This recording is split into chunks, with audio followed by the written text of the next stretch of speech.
The longer we fail to act, the worse it gets, and the higher the price when we are eventually forced by catastrophe to act.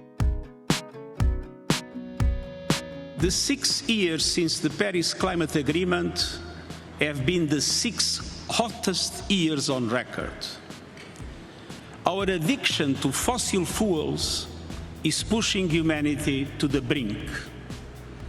We face a stark choice. Either we stop it or it stops us. And it's time to say, enough. Enough of brutalizing biodiversity. Enough of killing ourselves with carbon. Enough of treating nature like a toilet. Enough of burning and drilling and mining our way deeper. We are digging our own graves. Even in the best case scenario, temperatures will rise well above 2 degrees. So, as we open this much anticipated climate conference, we are still heading for climate disaster. Young people know it. Every country sees it. Small island developing states and other vulnerable ones live it. And for them, failure is not an option. Failure is a death sentence.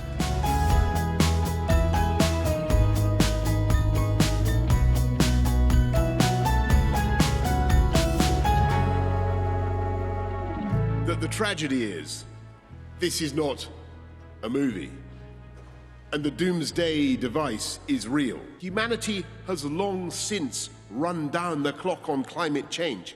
It's 1 minute to midnight on that doomsday clock, and we need to act now.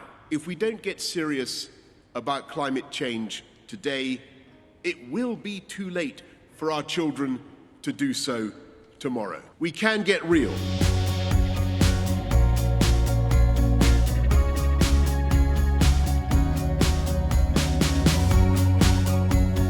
We have the technology to deactivate that ticking doomsday device. Not all at once. I'm afraid it's too late for that. We can end the use of coal-fired power stations. We can do it by 2040 in the developing world, 2030 in the richer nations, and will not succeed by government spending alone.